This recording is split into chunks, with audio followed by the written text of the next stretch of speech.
Welcome to the ToolSeq tutorials of Autodesk Maya. Alright, so we'll continue to ToolSeq Randomizer. Let's deal with select mode.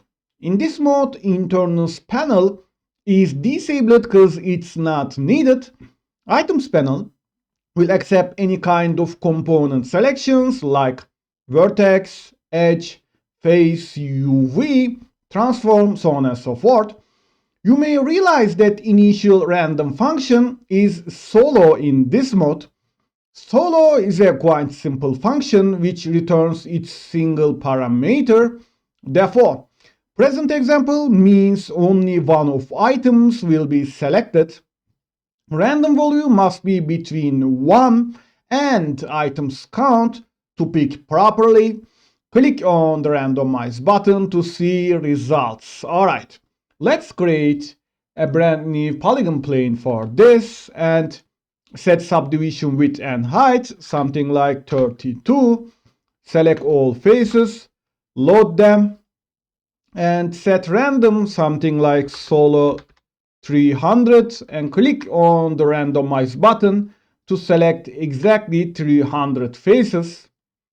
You can also use uniform function and range between 1 and 1024. Click on the Randomize button to see results. Alright.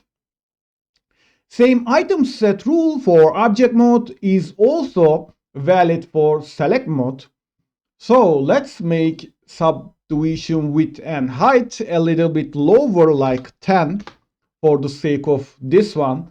And clear items panel, select these faces over here, enable set checkbox and append them.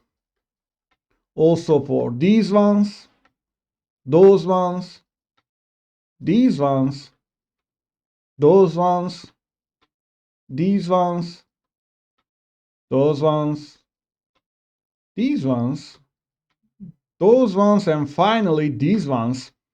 Set random, something like solo 4, and click on the Randomize button to see result. Alright, let's deal with material mode.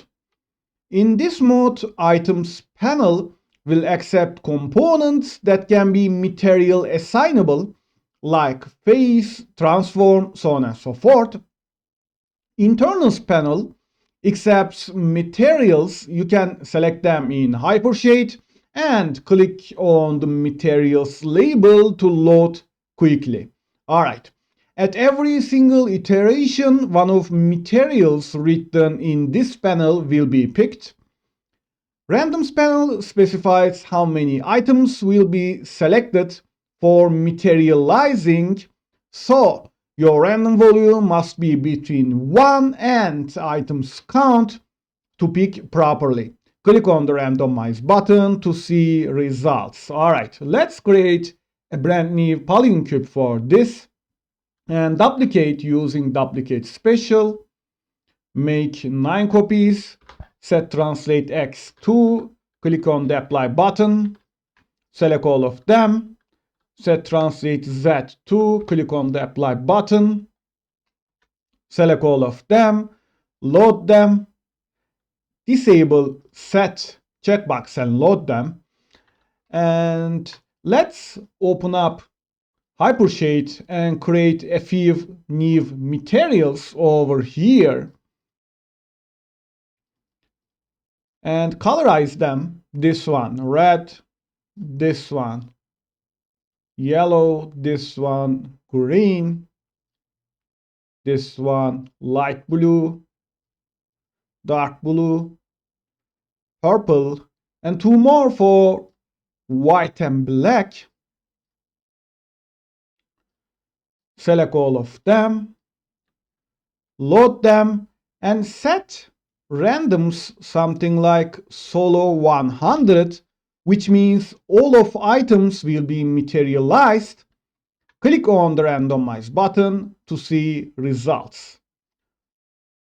It's possible to assign materials faces rather than transforms. So let's create a brand new polygon sphere over here select all faces, enable flat checkbox, load them, and set random solo 400. Click on the apply button to see results. Let's delete this extra F character and see result over here. All right. Same item set rule for object mode is also valid for material mode. So let's open up top camera, select these objects, clear items panel, enable set checkbox, append to items panel, and these ones, and those ones, and these ones, and those ones, these ones, those ones, these ones, those ones, and finally these ones. Let's get back to perspective camera and set random solo 10. Click on the randomize button to see results. All right. Internal set checkbox is disabled, as you may realize, which means you can't use space separator for materials in this mode.